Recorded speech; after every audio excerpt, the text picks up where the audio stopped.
Good morning, students. Welcome to all of you in ABN School online classes. देखो बच्चों, हमने कुल स्थिर लागत, कुल परिवर्तनशील लागत और कुल लागत के बारे में अपन पढ़ रहे थे। देखो कुल स्थिर लागत क्या होती है? कुल स्थिर लागत TFC। देखो TFC को अपन क्या कर सकते हैं, दो तरीके से निकाल सकते हैं। पहला क्या होता है अभी, TFC बराबर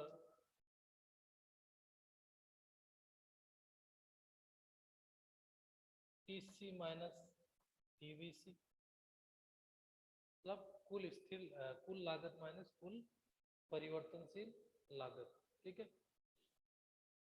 कुल स्थिर लागत को कैसे निकाल सकते हैं? कुल स्थिर लागत बराबर कुल लागत माइनस कुल परिवर्तनशील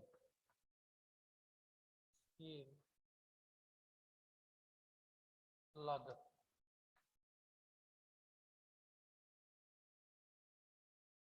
कुल स्थिर लागत को अपन, एक तो ये तरीका होता है अपना, कुल स्थिर लागत बराबर कुल लागत माइनस कुल परिवर्तनशील लागत। ठीक है, और दूसरा जो तरीका होता है, कुल स्थिर लागत को कैसे निकाल सकते हैं फिर? कुल स्थिर लागत बराबर इस औसत स्थिर लागत गुणा क्वांटिटी। एक तरीका तो ये पहला फॉर्मूला तो हो गया ये वाला, ठीक है, और दूसरा हो गया अपना ये वाला। कुल स्थिर लागत को अपन दो तरीके से निकाल सकते हैं। पहला तो क्या होता है भाई, कुल लागत माइनस कुल परिवर्तनशील लागत। कुल लागत में से कुल परिवर्तनशील लागत को अगर घटा देंगे तो अपना क्या आ जाएगी, कुल स्थिर लागत आ जाएगी। ठीक है, क्योंकि कुल लागत जो होती है वो किसका योग होती है? कुल लागत जो योग होती है वो कुल स्थिर और कुल परिवर्तनशील का योग होती है। ठीक है, तो अगर अपने को एक निकालना है तो दूसरे को उसमें से क्या कर देंगे, घटा देंगे। तो अपने को कुल स्थिर निकालनी है तो कुल लागत में से कुल परिवर्तनशील लागत को घटाएंगे तो अपने क्या आ जाएगी, कुल स्थिर लागत आ जाएगी। एक तो ये तरीका। दूसरा है, कुल स्थिर लागत निकालने का दूसरा फॉर्मूला क्या है? औसत स्थिर लागत। औसत स्थिर लागत को अपन क्या करेंगे, क्वांटिटी मतलब मात्रा से क्या करेंगे, गुणा करेंगे, तो वो अपनी क्या आ जाएगी, कुल स्थिर लागत आ जाएगी। तो कुल स्थिर लागत निकालने का क्या फॉर्मूला होगा? कुल स्थिर लागत बराबर औसत स्थिर लागत गुणा क्वांटिटी। ठीक है, तो ये क्या हो गया अभी, कुल स्थिर लागत, कुल स्थिर लागत बराबर औसत औसत स्थिर लागत गुणा मात्रा क्वांटिटी। ठीक है, ये क्या हो जाएगा, अपना फॉर्मूला हो जाएगा कुल स्थिर लागत को ज्ञात करने का। ठीक है, अब कुल स्थिर लागत को अपन ने देख लिया। अब कुल स्थिर लागत वक्र जो है वो बनता कैसे है वो अपन देखते हैं। कुल स्थिर लागत वक्र जो वो कैसे बनेगा वो अपन देखते हैं।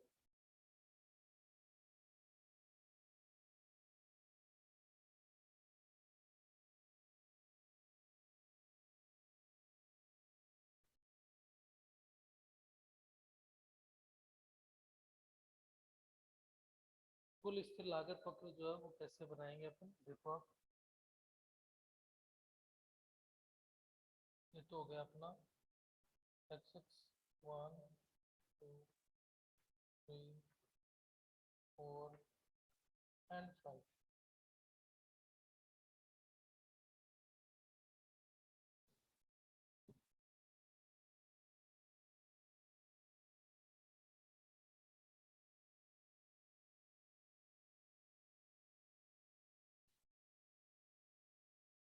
तो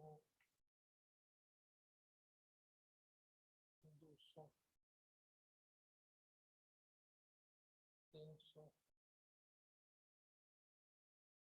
400, 500, ये तो आगे अपनी क्या आ गई लागत, और ये हो गया अपना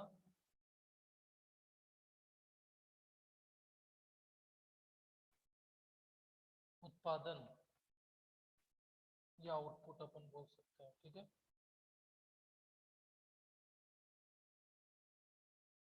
देखो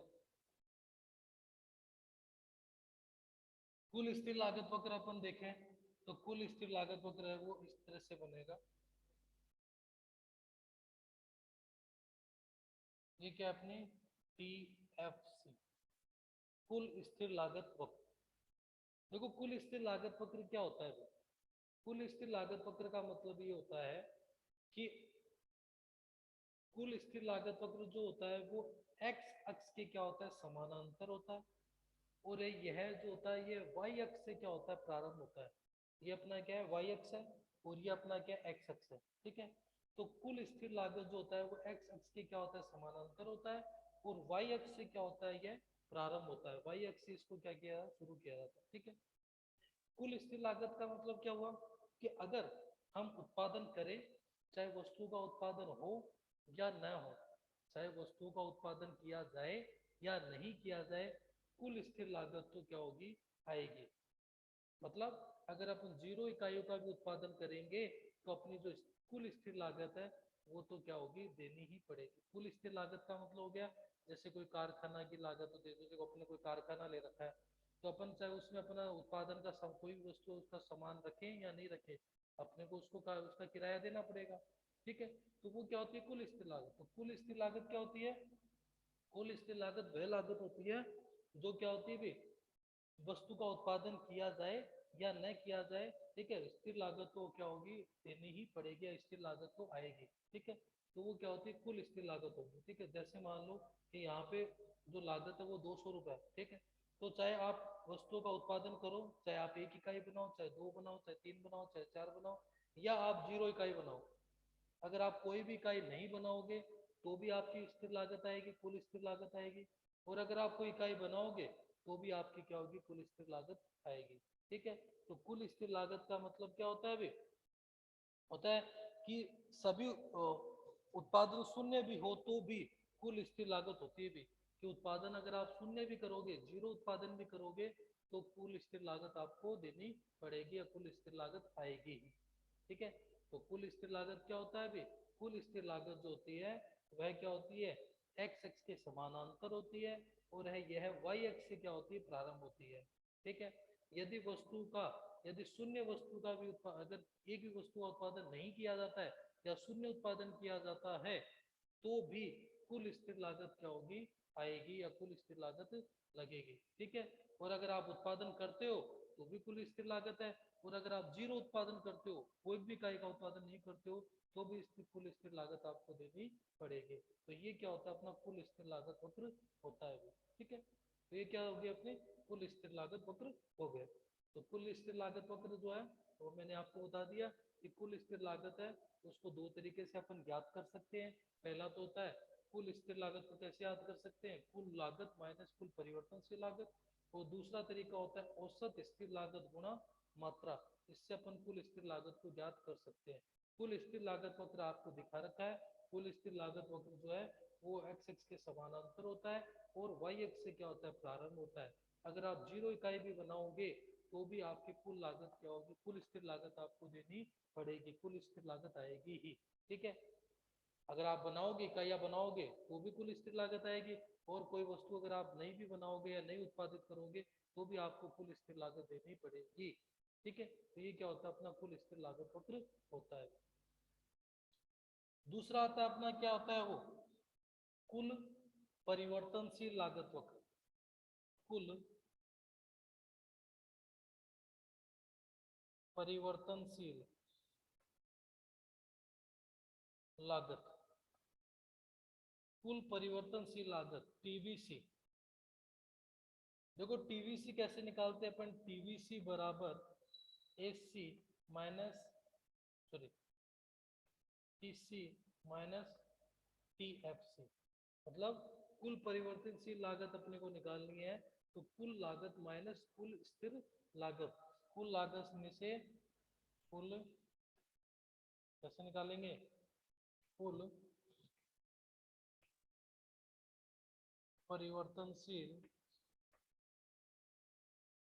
लागत बराबर कुल लागत माइनस कुल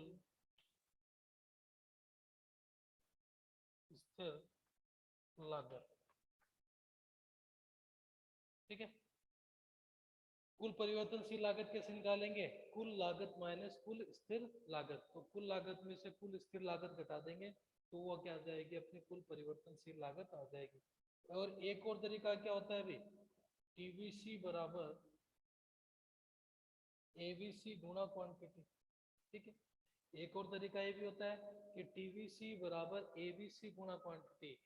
कुल स्थिर लागत, कुल परिवर्तनशील लागत बराबर औसत परिवर्तनशील लागत गुणा क्वांटिटी। औसत परिवर्तनशील लागत को मात्रा से गुणा कर देंगे तो वो क्या आ जाएगी? अपनी कुल परिवर्तनशील लागत आ जाएगी।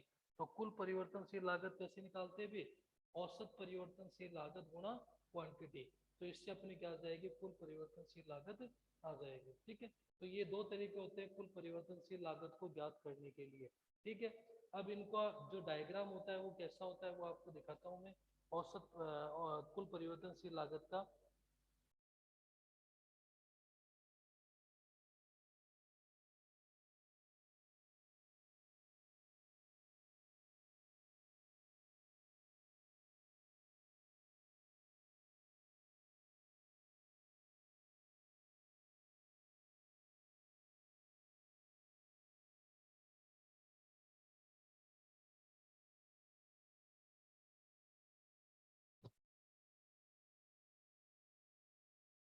ठीक है, ये क्या हो गया अपना?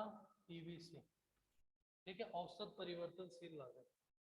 देखो औसत परिवर्तनशील लागत जो है वो क्या हो रहा है अभी? शून्य से प्रारंभ हो रहा है अभी। ठीक है, ये क्या हो रहा है? एक्स एक्स की शून्य से क्या हो रहा है? प्रारंभ हो रहा है। मतलब क्या हुआ कि औसत परिवर्तनशील लागत का मतलब ये हुआ कि अगर आप क्या करोगे? वस्तुओं का उत्पादन करोगे तो परिवर्तनशील लागत आएगी, और अगर आप वस्तु का उत्पादन नहीं करोगे तो परिवर्तनशील लागत नहीं आएगी। मतलब ये हुआ कि ये परिवर्तनशील लागत जो होती है वो उत्पादन के अनुसार क्या होती है? बढ़ती है। ठीक है, अगर आप 0 इकाइयों का उत्पादन करोगे तो आपकी परिवर्तनशील लागत जो है वो भी क्या आएगी? 0 आएगी। और अगर आप 1 इकाई का उत्पादन करोगे तो आपकी परिवर्तनशील लागत भी है वो 1 के अनुसार आएगी। 2 करोगे तो 2 के अनुसार, 3 करोगे तो 3 अनुसार। ठीक है, तो बोलने का मतलब ये हुआ कि परिवर्तनशील लागत जो होती है, ठीक है, परिवर्तनशील लागत ये क्या होती है? उत्पादन के अनुसार क्या होती है? बढ़ती है। मतलब अगर अपन किसी वस्तु का उत्पादन करते हैं तो परिवर्तनशील लागत आती है, और अगर अपन किसी 0 इकाइयों का उत्पादन करते हैं तो परिवर्तनशील लागत भी क्या आएगी? 0 आएगी। तो परिवर्तनशील लागत का मतलब क्या हुआ कि अगर अपन किसी वस्तु का उत्पादन करेंगे तो परिवर्तनशील लागत आएगी, और अगर अपन किसी वस्तु का उत्पादन नहीं करेंगे तो परिवर्तनशील लागत नहीं आएगी। ठीक है, तो ये क्या होता है अपना कुल परिवर्तनशील लागत वक्र होता है। ठीक है, तो कुल परिवर्तनशील लागत को अपन दो तरीके से याद कर सकते हैं। एक तो होता है कुल लागत माइनस कुल स्थिर लागत, और दूसरा होता है औसत परिवर्तनशील लागत गुणा क्वांटिटी या गुणा मात्रा। ठीक है, ये दो तरीके होते हैं। ये 0 से प्रारंभ होगा, एक्स एक्स से प्रारंभ होगा, और अगर अपन उत्पादन करेंगे तो परिवर्तनशील लागत आएगी, और अगर अपन 0 इकाई का उत्पादन करेंगे तो परिवर्तनशील लागत भी क्या होगी? 0 ही आएगी। ठीक है, तो ये क्या होता है अपना कुल परिवर्तनशील लागत होती है। ठीक है, उसके बाद में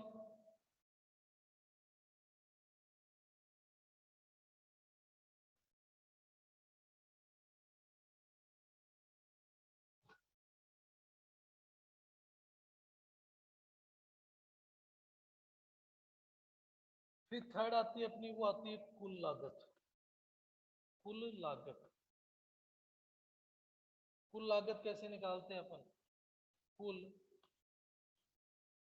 स्थिर लागत प्लस कुल परिवर्तनशील लागत। कुल लागत प्लस कुल परिवर्तन, कुल स्थिर लागत प्लस कुल परिवर्तन, मतलब टीसी बराबर टीएफसी प्लस टीवीसी। ठीक है, एक तो ये तरीका हो गया। दूसरा तरीका हो गया कुल लागत निकालने का, टीसी बराबर एसी गुणा क्वांटिटी, औसत लागत गुणा क्वांटिटी। ठीक है, तो ये क्या होता है अपना, दो तरीके होते हैं। एक तो होता है अपना कुल स्थिर लागत माइनस कुल परिवर्तनशील लागत, और दूसरा होता है औसत लागत गुणा क्वांटिटी, औसत लागत गुणा मात्रा। तो उससे भी अपनी क्या आ जाएगी, कुल लागत ज्ञात होगी भी। कुल लागत वक्र जो होता है वो कैसे होता है, कुल लागत वक्र जो है वो यहाँ से शुरू होगा। क्यों होगा वो मैं आपको बताता हूँ। टीसी, देखो कुल लागत वक्र जो है वो यहाँ से क्यों शुरू हुआ, क्यों, क्योंकि कुल लागत जो होती है वो है कुल स्थिर लागत और कुल परिवर्तनशील लागत का योग होती है। ठीक है, तो आपको पता है कि कुल स्थिर लागत तो क्या होती है, उत्पादन हो या न हो, कुल स्थिर लागत तो आएगी। और कुल स्थिर लागत क्या जो है वो क्या होती है, कुल लागत में शामिल होती है, क्योंकि कुल लागत जो होता है वो कुल स्थिर और कुल परिवर्तनशील दोनों का योग होता है। ठीक है, तो कुल स्थिर लागत का यहाँ से शुरू होने का यही कारण है कि कुल स्थिर लागत जो होता है वह कुल स्थिर कुल लागत जो होता है वह कुल स्थिर लागत और कुल परिवर्तनशील लागत दोनों का योग होता है। इसलिए इस कारण ये क्या होता है, यहाँ से शुरू होता है। क्यों, क्योंकि अगर उत्पादन नहीं भी हुआ तो भी कुल स्थिर लागत तो आएगी ही। ठीक है, तो कुल स्थिर लागत, तो कुल लागत जो वो यहाँ से शुरू होने का यही कारण है कि यह क्या होता है अभी, कुल स्थिर लागत और कुल परिवर्तनशील लागत दोनों का योग होता है। ठीक है, इसलिए अगर अगर अपन उत्पादन नहीं भी करेंगे तो भी अपनी कुल स्थिर लागत तो क्या होगी, आएगी। ठीक है, इसलिए इसको क्या किया गया, यहाँ से शुरू किया गया। ठीक है, तो अगर कुल लागत है, जैसे मान लो कि अपने अपने को कुल लागत क्या करनी है, तो अपनी कुल स्थिर लागत तो आ रही है जैसे मान लो 200, और अगर अपन ने बिल्कुल भी उत्पादन नहीं किया तो अपने क्या करेंगे, जीरो मान लो, जीरो आएगी, कुल परिवर्तनशील लागत क्या आएगी, जीरो। तो अपनी कुल लागत कितनी होगी, 200 ही होगी। ठीक है, और अगर अपन इसके बाद में अगर जीरो उत्पादन कर रहे हैं, तो अगर अपन और अगर उत्पादन करते हैं, मान लो अपन ने यहाँ तक उत्पादन किया है, ठीक है, तो 200 तो अपनी क्या आ जाएगी भी, कुल स्थिर लागत आ जाएगी, और ऊपर जो भी अपन उत्पादन करेंगे उतनी अपनी क्या आएगी, परिवर्तनशील लागत आएगी।